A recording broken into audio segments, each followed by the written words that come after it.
Hey peeps, welcome back to another video. Today I wanted to talk about how to parse on specific bosses in ICC. If you haven't watched the other video I made about general parsing, you should probably watch that first because this video builds basically on top of that. Now let's start with Lord Maraga. First up on this boss, I like bootsing into melee range for the melee weaving, and since a lot of ranged and melee stand on top of the boss, whenever these spikes happen, you can cleave them with chain lightning. Of course, you want to use your fire ELE once you have all the procs with your pre-pot and everything else. Whenever he does Bone Storm, you also want to stand in the middle because he goes from A to B, and you can still have 100% uptime on casting. Of course, sometimes you do have to move because of the fire, but if you position yourself decently, this happens very rarely. Now let's talk about the second boss, Lady Deathwhisper.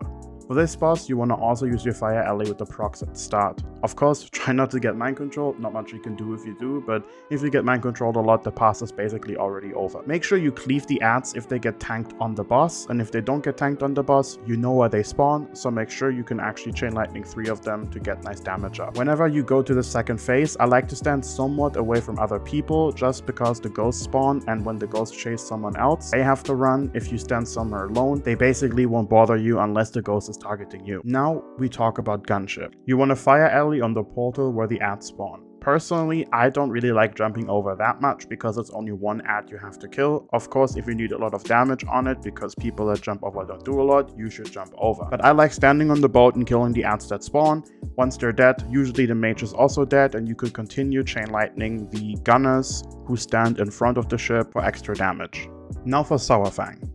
First up, you want to use your fire ELE with procs of course on the start. I recommend using Chain Lightning Glyph because the adds have AoE reduction and Chain Lightning does full damage to them, meaning you can get a lot of damage up on the adds, helping you pass. Honestly, that's basically it on the boss. There's nothing else you really do. Most of the time you stand still because you kill the adds before they reach you, and then you just do damage to the boss. And now for Festergut, you want to fire ELE at the start with the procs. You want to spread lightly for Valgas so you and other people don't get hit by it. You want to stack where the spores. Obviously, you want to use the nearest stack that's possible, meaning you also want to stack somewhat close to the spore target, which is usually a Holy Paladin, so you have to walk less and have more uptime casting. Don't get hit by the goo, that is very important. That's basically all you have to do on this boss. If anything, it's very important the goo doesn't hit you because of the haste reduction you get. If you get hit by one, the passing is basically over already. After that, you just do your single target rotation and kill the boss. Now for Rotface, it's basically the same thing. You want to fire ELE at the start with procs. You want to stand inside the circle so when the green goo comes, you don't get hit by it and get rooted. You have to pray that you don't get hit by the dispellable debuff, because then you have to move a lot. If you do get targeted by the dispellable debuff, you want to boot onto the existing goo already, then dispel, and then you want to go back to casting. Of course, if you stand still, you have to pray that the boss doesn't randomly frontal you with the thing he shoots. Also, the oozes, when they run around the room, do some damage as well. Usually you can tank it and don't die if the tank's fast enough in kiting them. Now for Blood Council. This fight is very hectic, but you basically want to do the same thing as always. Fire ELE with procs. Stop using Chain Lightning when the clouds spawn, because if you take the clouds away from your off tank, he will die once the shadow phase begins. You do want to pray that you get the knockback guy into the fire guy, so your fire ELE keeps doing damage to them. And of course, once the fire guy exists, you want to pray that you don't get any fire orbs on you, so you don't have to kite. Besides that, you just want to blast the boss. Of course, if there's kinetic bombs around, you know, usually hunters and warlocks take care of it, but if it causes you a wipe, of course make sure you flame shock them as well, so they go back up into the air. Now for Blood Queen, you want to make sure that you stand somewhat close to the boss, so once your fire ELE dies, you can Searing Totem.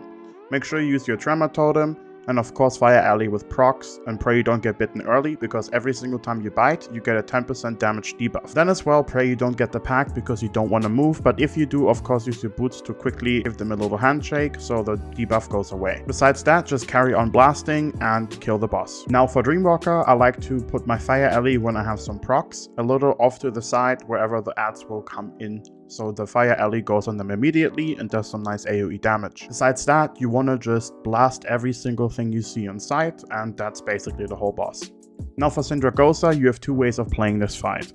First up, you can use your Fire ELE glyph and use Fire ELE 2 times in that fight, once at the start and whenever it's up again. If you play without it, obviously you want to use the Fire ELE once she's grounded and doesn't fly up again. Besides that on the fight, there's not really much else you can do. You just pray that you don't get Unchained Magic and you can blast. If you do get it a lot, there's basically nothing you can do on that fight. It is really, really, really dumb to pass on this fight, honestly. Now for the Lich King, you want to use the Fire ELE glyph, especially when you do heroic.